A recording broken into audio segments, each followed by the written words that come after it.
नमोस्तु नमोस्तु नमोस्तु निवेदित करते हैं। मैं प्रथम प्रश्न के लिए यहाँ पर आवाज दे रहा हूँ हमारे बीच में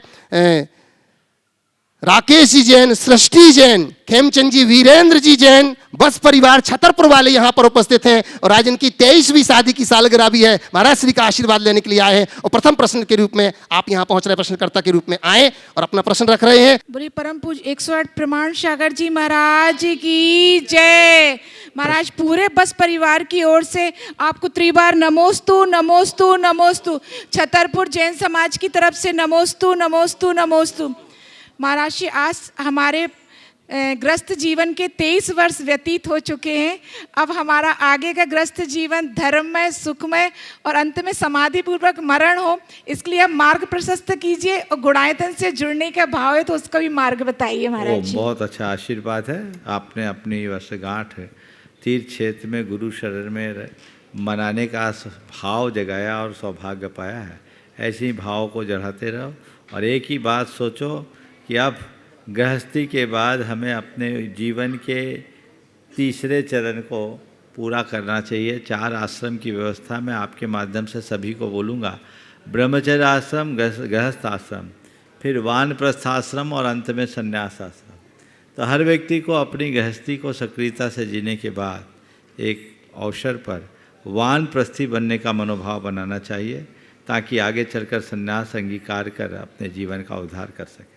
नमोस्तु महाराज जी। आदेश मिली जी अपना प्रश्न रखे उसके त्रिवार नमोस्तु महाराज श्री। नमोस्तु नमोस्तु नमोस्तु। मैं वाराणसी से मॉडल परिवार की तरफ से सभी का नमोस्तु नमोस्तु नमोस्तु कह। मेरा प्रश्न था महाराज श्री कि कितने भी हम सकारात्मक रहें फिर भी नकारात्मकता किसी न किसी प्रकार से दूसरों के प्रति या दूसरों की अपने प्रति आ जाती है, तो हम क्या करें कि नकारात्मकता दूर और सकारात्मक हम रह सकते हैं। कुछ ना करें, अपनी सकारात्मकता को और बढ़ाने का प्रयास करो। लेकिन महाराज श्री कुछ गलत होता है या कुछ तो भी ये कहीं ना कहीं होता हमारी सकारात्मकता की कमी को प्रकट कर रहा है, इसलिए सकारात्मकता को बढ़ाए। नमोस्तु महाराज श्री। बेटा सिद्धम जल्दी से पूछ ले। नमोस्तु वालाजी, नमोस्तु नमोस्तु नमोस्तु। हो गया, चलो। ये बोल रहे हैं कि हम फास्ट फूड का त्याग करना चाहते हैं। बहुत सुंदर, चलिए आशीर्वाद आगे। बहुत बढ़िया, चलिए। और अब मैं निवेदन कर रहा हूं, हमारे बीच में स्नेहलता जी का परिवार यहां पर आ चुका है। जोरदार तालियों के साथ इनका अभिनंदन करें और इनका सम्मान करने के लिए मैं बुला रहा हूं निर्मल जी कासलीवाल और शैलेंद्र जी से निवेदन करता हूं कि इनका अभिनंदन करें। श्रीमती स्नेहलता जी जैन, धर्मपत्नी स्वर्गीय प्रकाश चंद जी जैन, श्री अनिरुद्ध जी जैन, श्रीमती सोनाली जैन, आर्जव जैन इंदौर से, जो कि सूत्रधार के रूप में जुड़े हुए गुणायतन से। और इसके बाद प्रश्न करने के लिए कमलेश कांत जी, जो कि सूत्रधार के रूप में जुड़े हैं, वो सिंघई जी का। सिद्धार्थ जी आप वहां पर उपस्थित है, सिद्धार्थ जी से निवेदन कर रहा हूं कि अभिनंदन करेंगे भोपाल वाले हमारे ऋषभ जी सिंघई का। प्रश्न के रूप में जो कि सूत्रधार के रूप में ही जुड़े हैं, ऐसे कमलेश कांत जी से निवेदन करता हूं वो अपना प्रश्न रखेंगे और इसी के बाद तैयार रहेंगे मंजू जी, बिमल जी मोदी नागपुर से। नमोस्तु नमोस्तु नमोस्तु। महाराज जी ये शंका तो नहीं है, पर जीवन में जब अपने परिवारजनों के लिए कभी कोई निर्णय लेने का क्षण आता है तब कई बार बड़ी कसमकश हो जाती है कि जो हमको विचारों से निर्णय लेना होता है तब भावुक हो जाते हैं, और जब भावुकता में काम लेना चाहिए तो वो हम दिमाग से काम ले लेते हैं और असमंजस की स्थिति हो जाती है और सही निर्णय नहीं ले पाते हैं। ऐसी देखिए बात, ये एक बड़ी समस्या है, बहुतों के साथ ऐसा वे ही लोग इससे ऐसा करने से बच सकते हैं जो अपने दिल और दिमाग के मध्य संतुलन बना करके जीने के आदी हैं और जिनके पास आत्मनियंत्रण की क्षमता।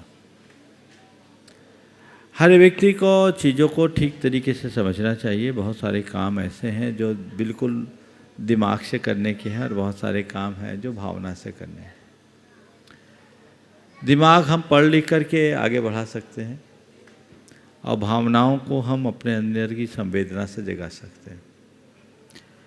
हम लोगों के जीवन में एक सबसे बड़ी गलती ये होती है कि हम लोग बचपन से आईक्यू पर फोकस करते, ईक्यू पर कम। आप तो एक प्रोफेसर हो, प्रोफेसर ये इन चीज़ों को आप अच्छे से समझते हो। हमारा पूरा जो आज का तंत्र या सिस्टम है वो आईक्यू पर ही फोकस करता है। इसके परिणाम स्वरूप शुष्क बुद्धिवाद बढ़ता है। अगर आईक्यू के साथ इक्यू हो तो बहुत फर्क पड़ेगा। तो हम बुद्धि और भावना के मध्य संतुलन बनाएं और ऐसे परिवेश में जिएं, ऐसे लोगों के संपर्क में रहें जिनमें दोनों का सामंजस्य दिखता हो। हम किसी के संसर्ग और संपर्क में रह कर के जो सीख पाएंगे वो साधारण स्थिति से बहुत अलग हो। तो हम वैसा सीख करके, समझ करके एक काम करें, कुछ वैसा पढ़ना शुरू करें जिसमें भावना और बुद्धि दोनों का प्रयोग हो। तीसरा जो बहुत व्यवहारिक उपाय है, एक अभ्यास का, और उस अभ्यास में भावना योग बहुत मददगार बन सकता है। मुझे समझ रखनी है और मुझे सहज रहना है। ये दोनों बातें यदि मनुष्य के अंतरंग में आ जाए तो मैं नहीं समझता कि किसी प्रकार की दुविधा जीवन में हावी होगी। न केवल हमारी दुविधा मिटेगी अपितु हमारे जीने का ढंग भी बदलेगा। महाराज जी, आपने जो समझ और सहजता के लिए बोला है उसके लिए मैं प्रयास करूंगा और आगे मैं बहुत अच्छी तरह बार से बार निर्णय इसे ले दोहराएं। सकूंगा। हाँ, मेरी श्रीमती नमोस्तु महाराज जी, नमोस्तु महाराज जी, नमस्ते महाराज जी। जैसे हम लोग सोते हैं और हमें नींद नहीं आती जब, तो हम पाठ वगैरह पढ़ते हैं सोते टाइम, और उसी में अगर हमारी नींद लग जाए और वो चीज़ अधूरी रह जाती तो उसका हमें दोष पाठ लगे। पढ़ते समय ऐसा पढ़ के भाव करके शुरू करो कि अगर नींद लग जाए तो सपने में पाठ पूरा हो गया। नमोस्तु महाराज जी। मंजू विमल जी मोदी नागपुर से, और इसी के बाद निवेदन करूंगा हम सिद्धार्थ जी शोभा जी प्रशासक गुणायतन। गुरुवर, दोनों गुरुवर के चरणों में मेरा बार बार नमोस्तु नमोस्तु नमोस्तु। महाराज श्री, मैं ये सोचते हैं कि पुराने समय में आज से कम 40 साल पहले लोगों में इतना ज्ञान नहीं था, इतना धर्म का प्रचार प्रसार नहीं होता था, फिर भी लोग बख्श अबख्श से सावधान रहते थे। परंतु आज जितना हर चीज़ें जितनी सर्च हो रही हैं और सबको मालूम है कि इसमें क्या मिक्स है क्या है, फिर भी आज के नवयुवक और इस ओर क्यों बढ़ रहे हैं? क्यों वे अपने बच्चों को समझाना नहीं चाहते? या तो ये उनके पूर्व कर्मों का कुछ उदय है, या वो फिर आपके सवाल का उत्तर केवल एक वाक्य में दूंगा। पहले के लोग पढ़े लिखे कम थे पर समझदार ज़्यादा थे। आज के लोगों में लोग पढ़े लिखे तो अधिक हैं पर समझदार कम। जब तक मनुष्य अपने जीवन के प्रति सही समझ विकसित नहीं करता, उसके अंदर की भावनाएं नहीं बदलती, संवेदनाएं नहीं जगती, जीवन कैसे बदलेगा? तो महाराज जी, उनके कुछ पूर्व कर्मों का फल होगा? पूर्व कर्मों का फल नहीं, बुद्धि की बलिहारी। अच्छा, नमोस्तु महाराज जी, नमोस्तु। लीजिएगा सिद्धार्थ शोभा जी गुणायतन प्रशासक, और इसी के बाद निवेदन करूंगा मैं राकेश जी अर्पणा जी हमारे बीच में हैं। दोनों मुनराजों के पावन चरणों में मेरा, मेरे परिवार का कोटि कोटि प्रणाम। नमोस्तु भगवान, नमोस्तु भगवान, नमोस्तु भगवान। गुरुवर, अभी कुंडलपुर में आचार्य परमेष्ठी आचार्य भगवान विराजमान हैं, और देखने में आ रहा है जैसा कि व्हाट्सएप में वीडियो क्लिप वगैरह आ रही हैं। अभी मुनिपुंग सुधा सागर जी महाराज वहाँ विराज पहुँचे, उनका गुरु मिलन हुआ। प्रायः देखने में आता है कि ऐसे क्षण में हमारे मुनिराज भावुक से हो जाते हैं। आपका भी मिलन हुआ होगा। मेरा प्रश्न केवल इस बात का है कि आपके द्वारा जो हमको शिक्षा मिलती है कि हमको संसार में किस प्रकार रहना चाहिए, लेकिन ऐसे समय पे जब गुरु शिष्य का मिलन हो तो आपकी भावुकता का क्या प्रयोजन है? किस प्रकार से आप भावुक होते हैं? देखिए, हम जो मिले थे सबने देखा है, मुझे कहने की जरूरत नहीं। देखिए, गुरु के प्रति अनुराग होना स्वाभाविक है, भावनाएं तो सब में होती है। हम अभी साधक हैं, साधु हैं, भगवान तो बने नहीं। अब हीनाधिक मात्रा में किसी की भावनाएं प्रकट हो जाती, किसी की अप्रकट होती, लेकिन ये भावनाएं हैं, ये गदगद भाव होना, समझ गए? ये भावुकता आम भावुकता से अलग है। एक व्यक्ति किसी से मिले या बिछो हो तो बिछो की दुखी में भावुक हो, और मिलन की खुशी में। आपका कहना बिल्कुल अपनी जगह सही है कि सहज व्यक्ति के लिए ये चीज़ें थोड़ी सी अलग सी लगती है। ये सहज नहीं, असहज है। पर हमारे आचार्यों ने कहा है कुछ जगह असहज होना ही अच्छा है। भगवान की भक्ति करो। आचार्य पूज्यपाद ने भगवान की भक्ति करते समय कहा क्या करो? वाणीम गदगद यन बपुः पुलकयन नेत्रद्वयन श्रावयन मूर्धानम नमयन करो मुकलियन चेतोपि निर्वापयन। वाणी को गदगद करो, शरीर के रोम रोम को पुलकित करो, नेत्रद्वयन श्रावयन दोनों आंखों से आंसू बहाते हुए, मूर्धानम नियमयन सिर को झुकाते हुए, बपुः पुल मूर्धानम नमयन नेत्रद्वयन श्रावयन करो मुकलियन, अपने दोनों हाथों को मुकलित करते हुए। ये भगवान की भक्ति करने का स्वरूप बताया।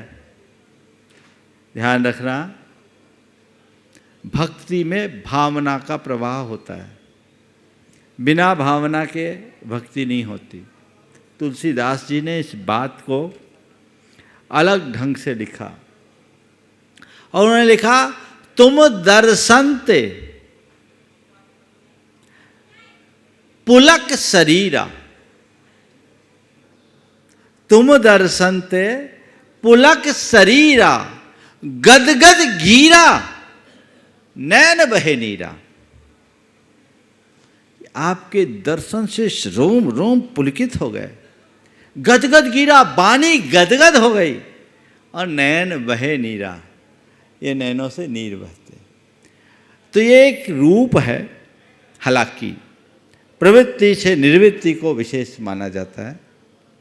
समझ गए? ऐसा मत सोचना कि किसी के आंसू बह गए तो भक्ति बह रही है, जिनके आंसू नहीं बहे उनमें भक्ति नहीं है।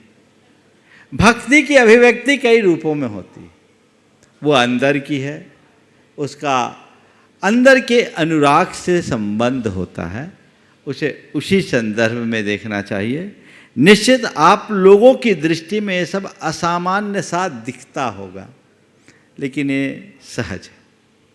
नमोस्तु नमोस्तु राकेश जी, नमोस्तु। अर्पणा जी जबलपुर से, और इसी के बाद अनिरुद्ध जी सोनाली जी जो कि सूत्रधार के रूप में जुड़े हैं, तैयार रहेंगे।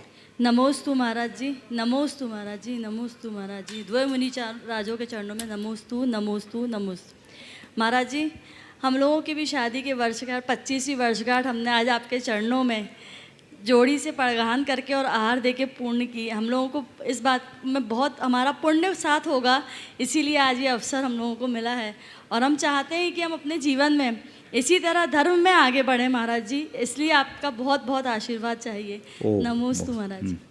महाराज जी जैसे कहते हैं, मन में होई सो वचन उचरिए, वचन होई सो तन सो करिए। कई बार ऐसा होता है महाराज जी कि हमने अगर किसी से कुछ बोला है, वह वाणी तो हमारे मुंह से निकल गई, लेकिन उसका पश्चाताप हमें होता है कि हमें ऐसा नहीं बोलना चाहिए था। पर एक क्षणिक हमारे मन में कुछ ऐसा आता है, या क्रोध या किसी भी बात को लेके वो चीज़ हमारे मुंह से निकल जाती है, पर हम चाहते नहीं है कि हम ऐसा बोलें। तो क्या हम उस चीज़ की सफाई देना या उस चीज़ को क्लियर करते हुए अपने आप को साबित कर ही नहीं पाते हैं कि हमने ऐसा बोलना नहीं चाहा था? उसके लिए महाराज जी हमें क्या करना चाहिए? देखिए, पहले तो मैं आशीर्वाद देता हूँ दोनों को कि इसी तरह धर्म के पथ पर चलते रहो। आज आपने अपने जीवन को त्याग से जोड़ा है, ये बहुत अच्छी बात है। त्याग और वैराग्य ही हमारे जीवन का मूल तत्व है। सभी से मैं ये कहूँगा कि धीरे धीरे धीरे धीरे व्यक्ति को तीसरे आश्रम की तरफ अपना ध्यान देना चाहिए। आप उस दिशा में बढ़ रहे हैं, दोनों को आशीर्वाद। नमोस्तु। आपने जो सवाल किया, मन में होय सो वचन उचरिए, वचन होय सो तन सो करिए। पहले तो मैं इस उक्ति की बात करता हूँ, मन में होय सो वचन उचरिए, वचन होय सो तन सो करिए। ये बात पूरी तरह मत अपनाना। ये अच्छे कार्य के लिए है। अच्छा कार्य मन वचन काय से करो, समझ गए? जी महाराज। बुरा कार्य के लिए इसे बदलो। मन की बातें मन में रखिए, समझ गए? वचन होए तन से नहीं करिए। जी महाराज। पाप मन में आ गया, महाराज ने तो कहा था मन में हो सो बचन उचरिए। किसी के साथ व्यभिचार करने का मन हो गया, सो मन है तो बोल दिया, और बोल क्या दिया, सामने वाले से लिपट गए, मामला गड़बड़ होगा कि नहीं? जी महाराज। समझ गए? तो धर्म को मन वचन काय से करो, और पाप को जहां रोक सको वहीं रोको। मन को मन में रोक लो, उसे वचन में मत आने दो, वचन में है तो वचन में ही रोक लो, उसे काय में मत आने दो, और कदाचित काय में आ भी गया तो उसे क्रियान्वित मत होने दो, और कदाचित क्रियान्वयन भी है तो उसमें आसक्ति कम कर दो, लगाव कम कर दो। समझ गए? तो पाप को जिस स्तर पर संभव हो उसी स्तर पर रोको, पहली बात। ठीक है ना? अब आपने कहा कि कई बार हम लोग बोल देते हैं, बाद में लगता है कि हमें ऐसा नहीं कहना चाहिए, तो हम सामने वाले के समक्ष अपनी तरफ से अफसोस जाहिर करे या न करे, जरूर करे, क्योंकि आपको खुद लग रहा है कि ये चीज़ मैंने कहा वो गलत कहा। तो हमें चला करके सामने वाले से बोल देने के दो लाभ हैं, अपना मन हल्का होगा और सामने वाले का मन साफ होगा, गांठ नहीं बंधेगी। हो सकता है कि सामने वाले ने उसे उस अर्थ में न लिया हो, लेकिन उसका हमारे प्रति दृष्टिकोण बदलेगा, और यदि किसी ने हमारी बात को नकारात्मक तरीके से ले लिया तो उसकी गांठ ढीली हो। तो इसलिए जिस स्तर पर संभव हो उसी स्तर पर उसे रोकने की पूरी कोशिश होनी चाहिए। महाराज जी, बोलने के बाद जैसे कोई कहता है अब क्या बोल रही हैं, पहले बोल दिया, अब पहले माफ बोलने से करना, पहले जब सुधारो तभी अच्छा है, जब जागो तभी से मेरा भाई मुझसे मिस हो गया, माफ करो, आगे में ख्याल रखो। नमोस्तु महाराज। अनिरुद्ध जी, और इसी के बाद निवेदन करूंगा सुभाष जी, रेखा जी, अजमेर ट्रस्टी गुणायत। नमोस्तु महाराज जी, नमोस्तु नमोस्तु। महाराज जी, मेरा क्वेश्चन सिर्फ इतना सा था कि कई बार दिमाग और दिल दोनों अलग अलग बातें करते हैं, तो हमको दिमाग की सुनना चाहिए दिल की? जैसे एक एग्जाम्पल मैं आपको देता हूँ, कल का ही में हम वंदना कर रहे थे, तो हम नीचे से संकल्प लेके गए थे कि पाशना टोक तक तो पैदल वंदना करेंगे ही कम से कम, पर वहाँ पर डोली वाले जो थे उन्होंने बहुत आग्रह किया कि आप थोड़ी देर बैठ जाइए, हमको 200 रुपये दे दीजिए, हमारा घर का चूल्हा जल जाएगा, नहीं तो काम नहीं हो पाएगा। तो उस समय दिमाग ये बोल रहा था कि हमारा संकल्प टूट जाएगा अगर हम डोली में बैठते हैं तो, पर दिल ये बोल रहा था कि यार अपन बैठ जाएंगे, शायद 100-200 रुपये से इनका काम हो जाएगा। तो ऐसी कंडीशन में क्या करना चाहिए? दिल और दिमाग दोनों के मध्य संतुलन बनाकर चलना चाहिए। बहुत अच्छा था, आपको डोली वालों की तरफ आपका मन पिघला, बहुत अच्छी बात है, ऐसी संवेदना रखनी थी। उसको 200 रुपया दे देना था कि ये ले 200 रुपया, मेरे साथ चल, मैं पैदल चलूँगा, मेरा संकल्प भी पल जाएगा, तेरा पेट भी पल जाएगा। वही महाराज जी, कुछ डोली वालों को मैंने वही किया, लेकिन डोली वालों का कहना था कि हम भीख नहीं मांग रहे भैया आपसे, मैं भीख नहीं मांग रहे, मैंने तेरी डोली बुक की, तू मेरे साथ पैदल चल, भीख कहाँ दे रहे हैं? मैं तेरी भावना को ख्याल में रख रहा हूँ, तू चल मेरे साथ पैदल चल, तू भी चल और मैं भी चलूँ। हो सकता है रास्ता, और वो एग्री हो जाता है। बहुत सारे लोग, आप तो ऊपर की बात कर रहे, बहुत से लोग हैं जो यहाँ से अपनी साथ अपनी डोली लेके चलते हैं, केवल इसलिए कि कहीं कोई कठिनाई हो तो परेशान ना होना पड़े, पर बैठते नहीं, ठान के जाते हैं कि मुझे करना है। समझिए, थोड़ा संतुलन तो ज़्यादा अच्छा है। नमोस्तु महाराज जी। सुभाष जी, श्रीमती रेखा का एक कलश भी अभी बाकी है। मैं निवेदन करता हूं, हमारे ब्रह्मचारी सारांश भैया जी यहाँ पर ये कलश उनको अपने हाथों से सौंप रहे हैं, वो प्रश्न रखेंगे। पहले प्रश्न कर लो। हाँ, नमोस्तु गुरुवर। तैयार रहेंगे सिद्धार्थ पूर्ति जैन, बेंगलोर से। नमोस्तु गुरुवर। गुरुवर, कल हमारी शादी की सालगिरह है, उसके लिए आशीर्वाद चाहूँगा आपसे। और गुरुवर, एक छोटी शंका है कि क्रोध के समय मौन और समस्या के समय मुस्कान कैसे बनाए रखें? देखिए, पहले तो बिल्कुल सब आज आशीर्वाद ही आशीर्वाद रहे सालगिरह के लिए, बहुत बढ़िया। और ऐसा मौका बहुत कम लोगों को मिलता है, जो ऐसे सानिध्य पाते हैं उनको ही मौका मिलता है, जरूर आशीर्वाद है। आपने पूछा क्रोध के समय मौन और समस्या के समय मुस्कान कैसे रखें। देखिए, अगर हमारे अंदर थोड़ा सा आत्म संयम हो तो हम क्रोध के समय मौन रख सकते हैं, और हमारी अंडरस्टैंडिंग सही हो, समझ हो, तो समस्या के समय मुस्कान रख सकते हैं। क्रोध के क्षण में मौन रखने के लिए व्यक्ति को सेल्फ कंट्रोल चाहिए, आत्म नियंत्रण का अभ्यास चाहिए। और उस अभ्यास को बढ़ाने के लिए हर व्यक्ति को अपने प्रति जागरूक रहने की जरूरत है। जागरूकता रखिए। और ये शांति के क्षणों में आपने यदि संस्कार अपने हृदय में बैठा दिया, अपने अवचेतन मन में भर दिया, मुझे शांत रहना है, मुझे संयम रखना है, तो मान करके चलिएगा आप क्रोध के क्षणों में मौन रखने में समर्थ रह सकोगे। शांत अवस्था में कीजिए। जिस समय गुस्सा आएगा उस समय अंदर से आवाज आएगी, मुझे शांत रहना है। बहुत लोग ये प्रयोग किए, वे अपने अनुभव बताते हैं, मंच से भी बताएं, निमित कीजिए। और समस्या के समय मुस्कान वही कर रख सकता है जिसकी समझ सही है और जो अपने सोच को सकारात्मक बना करके चलता है। तो जीवन और जीवन की व्यवस्था को समझो। अरे समस्या है तो है, सामना करना है, जो फ्रंट में है उसे फेस करना है। ये सोच लेकर हम चलेंगे तो निश्चित हम अपने जीवन में सफलीभूत हो सकेंगे। और अपने बहुत अच्छी बात कही है, समस्या के समय में मुस्कान रखें। मैं तो एक ही बात कहता हूँ, तुम्हारे प्रश्न के लिए 2 पंक्तियाँ दे रहा हूँ। कदम रखा करता कांटों पे मुझे व्यथा से प्रीत है। कदम रखा करता कांटों पे मुझे व्यथा से प्रीत है। विपदाओं में मुस्काना ही जीवन का संगीत है। विपदाओं में मुस्काना। नमोस्तु गुरुवर। आ रही है। मैं निवेदन करता हूं सुभाष जी, चातुर्मास का कलश जरूर यहाँ से ब्रह्मचारी जी भैया से निवेदन करूंगा। और पहुंचेंगे सिद्धार्थ पूर्ति जैन बेंगलोर से, साथ ही साथ एक साथ आ जाए समकित जैन, नैन्सी जैन सागर से, राजेश जी, उषा जी कर्रापुर वाले के पुत्र, आरिका गरिमामती माता जी के परिजन हैं। आप आइएगा, एक साथ पूरा परिवार यहाँ पर आ जाए। और पूरे परिवार आए पर 2 लोग प्रश्न करेंगे, सिर्फ आ जाए। महाराज जी, मेरा प्रश्न यह है कि मैं कोविड के पहले ऑस्ट्रेलिया में जॉब करता था। कोविड के कारण मुझे यहाँ इंडिया वापस आना पड़ गया। तो मैं सोचता हूँ महाराज जी, ये मेरे पुण्य कर्म का उदय है, पाप कर्म का उदय है? क्योंकि अगर मैं वहाँ रहता तो शायद मैं ज़्यादा पैसे या धन उपार्जन कर पाता और मैं शायद और अपनी तरफ से धार्मिक उसमें भाव से कर पाता, मुझे ऐसा लगता है।